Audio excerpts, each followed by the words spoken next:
ভোর রাতে বাড়ির জানলা দিয়ে দুষ্কৃতীর গুলি, কোমরে ও পিঠে গুলি নিয়ে কলকাতা আর.জি. কর হাসপাতালে ভর্তি। হাড়োয়ায় ভোর রাতে শুটআউট, আশঙ্কাজনক অবস্থায় হাসপাতালে ভর্তি। উত্তর 24 পরগনার বসিরহাট মহকুমা হাড়োয়া থানার মোহনপুর গ্রাম পঞ্চায়েতের পশ্চিম মোহনপুরের ঘটনা। শনিবার ভোর রাতে এক দুষ্কৃতী জানলা দিয়ে গুলি চালিয়ে পিস্তল ফেলে পালিয়ে যায়।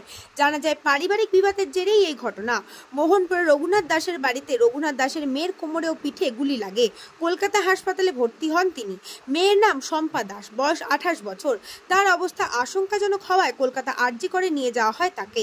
দুষ্কৃতী পিস্তল ফেলে পালিয়েছে। কে গুলি চালিয়েছে জানা যায়নি। পুলিশ এসে পিস্তলটি উদ্ধার করেছে।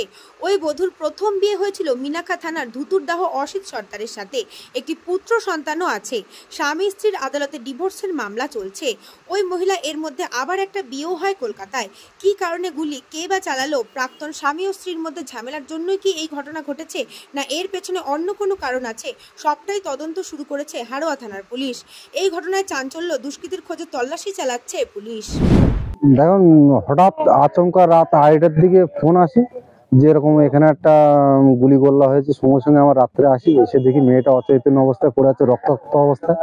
আমরা তাড়াতাড়ি করে মেয়েটাকে হাসপাতালে পাঠানোর ব্যবস্থা করি, প্রশাসনকে জানাই। আমরা হচ্ছে কি গ্রামের মানুষ, কে কি করেছে আমরা নিজের চোখে দেখিনি, আমরা কারোর উপরে অনুমান করতে পারবো না। তবে একটা জিনিস বলতে পারি প্রশাসনের কাছে এটাই, যে দোষী সে যেন সঠিক সাজাটা পায়। তারপরে আপনি বলুন, এই এলাকায় কি আগে কোনোদিন এই ঘটনা? না, এই সর্বপ্রথম এরকম একটা নক্কারজনক ঘটনা ঘটলো। এ নিয়ে কি বলবেন আপনি একজন জনপ্রতিনিধি হিসেবে? আমি এখানে এটাই বলতে চাই যে দোষী সে যেন হচ্ছে সঠিক সাজাটা পায়, এটাই আমি বলছি। ঘটনাটা অ্যাকচুয়ালি কি ঘটেছিল? কত রাউন্ড গুলি চলেছিল? একটাই রাউন্ড, যেটা দেখলাম। আমরা তো চোখে দেখিনি, আমরা এসে যেটা দেখলাম একটা রিভলভার পড়ে আছে।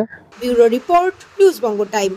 আস্থা পলিক্লিনিক ও ডায়াগনস্টিক সেন্টার, এক ছাদের তলায় বিশিষ্ট চিকিৎসকদের চিকিৎসা পরিষেবা পেতে আজই আসুন আস্থা পলিক্লিনিক ও ডায়াগনস্টিক সেন্টারে। আমাদের ঠিকানা নোনা চন্দনপুকুর, চ্যাটার্জিপাড়া। আমাদের যোগাযোগ নম্বর 7003758330।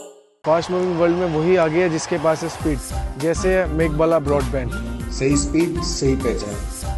सो अगर कांस्टेंट फास्ट स्पीड चाहिए तो ले आइए Meghbala broadband. New Shatarupa one stop solution for your smart choice. এখানে সকল প্রকার ব্র্যান্ডেড কোম্পানির TV, fridge, mobile, computer, laptop, sound system এবং মোবাইল ও কম্পিউটার অ্যাক্সেসরিজ সঠিক মূল্যে বিক্রয় করা হয়। প্রতিটি কেনাকাটায় আকর্ষণীয় ছাড় এবং নিশ্চিত উপহার। ঠিকানা ইন্দ্রলোক, সোদপুর, কলকাতা 110 এবং Murakacha, Sodepur, Kolkata 111। Animesh Suzuki, BT road, Agarpara. Motorcycle মানে সুজুকি। মোটরসাইকেল সেল এবং সার্ভিস করানো হয় অত্যাধুনিক যন্ত্রের মাধ্যমে। এখানে অত্যাধুনিক মডেলের বিভিন্ন গাড়ি পাওয়া যায়। পাবেন Suzuki Hayabusa, Suzuki Gixxer, Suzuki Bergman, Suzuki access 125 এবং সাথে সার্ভিস সেন্টারের সমস্ত সুবিধা। আমাদের শাখা আগরপাড়া, ব্যারাকপুর ভিআইপি তে। সকলকে সাদর আমন্ত্রণ। ওম সাই ব্যাংকুয়েট অ্যান্ড গেস্ট হাউস। আপনার পরিবারের যে কোনো সামাজিক অনুষ্ঠানের জন্য আসুন ওম সাই ব্যাংকুয়েট অ্যান্ড গেস্ট হাউসে। এই অঞ্চলের সবচেয়ে বড় সেরা ব্যাংকুয়েট। সিজন টাইমের ভিড় এড়াতে এখনই বুকিং করুন। আমাদের ঠিকানা ডাক্তার গোপাল চ্যাটার্জি রোড, সোদপুর, গির্জা। আমাদের যোগাযোগ নম্বর 9051714263।